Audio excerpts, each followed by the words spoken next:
तुम पहले ये गहरी बात समझ लो कि तुम अकेले हो, तुम्हारा कोई नहीं है। और जब ये बात मन में उतरती है तो बड़ा दुख घेर लेता है, क्योंकि तुमने जीवन भर दूसरों के सहारे सपने देखे, रिश्तों में डूबे हो, उम्मीदें बांधी है। माँ बेटे से आशा करती है कि वह बड़ा होगा, सफल होगा, उसका गौरव बनेगा।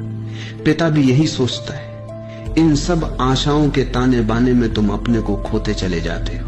तुम्हारे पिता ने भी यही किया था, अपने सपनों में डूबे, अपने बेटों पर बोझ डालते रहे और अंततः उनकी आशाएं बिखर गईं, वे अपूर्ण ही मर गए।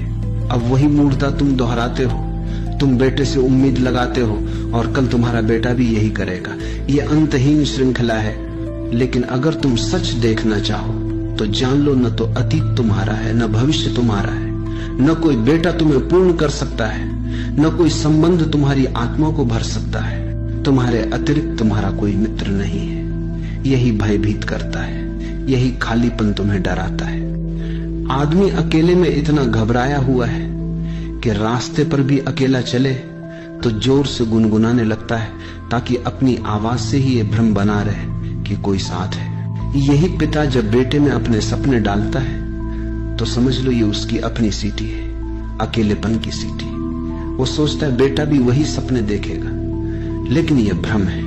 बेटा अपने सपनों में जिएगा, ठीक जैसे तुम अपने सपनों में जी रहे हो और तुम्हारे पिता अपने सपनों में जीते रहे।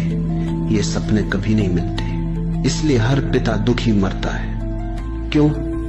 क्योंकि उसके सपने कभी पूरे नहीं होते। याद रखो, हर इंसान यहाँ अपने सपने देखने को आया है, तुम्हारे सपने पूरे करने को नहीं।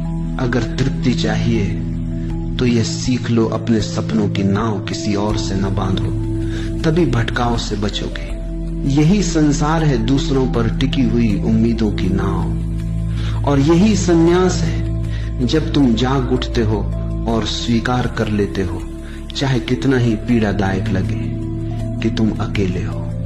सब साथ, सब संग झूठ है। अब इसका ये मतलब मत लेना कि हिमालय भाग जाना है, क्योंकि जो भाग रहा है वह अभी भी रिश्तों को सत्य मान रहा है। अगर झूठ को तुमने सचमुच झूठ देख लिया तो भागने की जरूरत ही नहीं। क्या कभी ऐसा हुआ है कि तुम सुबह जागो और कहो सपना झूठा था, अब इस घर से भागना है?